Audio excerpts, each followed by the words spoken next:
Hello guys, financial education की इस playlist को आगे बढ़ाते हुए आज जो भी हमने टॉपिक चूज करा वो है टाइप्स ऑफ टैक्सेस। कि टैक्सेस कितने टाइप के होते हैं।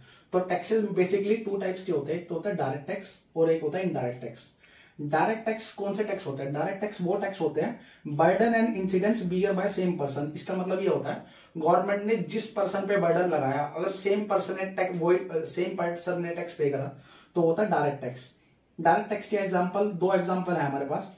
एक होता है इनकम टैक्स, जिस पर्सन पे इनकम मतलब जिस पर्सन की इनकम पे इनकम टैक्स लगा वही पर्सन इनकम टैक्स पे करेगा, तो होता है इनकम टैक्स। एक होता है वेल्थ टैक्स। वेल्थ टैक्स को हम प्रॉपर्टी टैक्स भी बोलते हैं। अब सेकंड कैटेगरी जो है वो है इनडायरेक्ट टैक्स। इनडायरेक्ट टैक्स में क्या होता है? Burden and incidence passed on the other person. इसका मतलब ये होता है कि गवर्नमेंट ने बर्डन मैन्युफैक्चरर पे डाला, मैन्युफैक्चरर ने क्या करा, सेम बर्डन पास ऑन कर दिया होलसेलर पे, तो वो हो गया इनडायरेक्ट टैक्स। मतलब बर्डन किसी पे डाला और पे किसी ने करा, तो वो इनडायरेक्ट टैक्स की कैटेगरी में आ जाता है।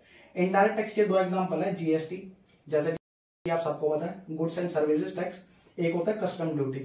कस्टम ड्यूटी वो होती है जो भी हम इंडिया के बाहर से सामान लाते हैं या बाहर से सामान इंडिया में मंगवाते हैं, बेसिकली इंपोर्ट एंड एक्सपोर्ट, उस पर जो भी हम टैक्सेस पे करते हैं उसे बोलते हैं कस्टम ड्यूटी।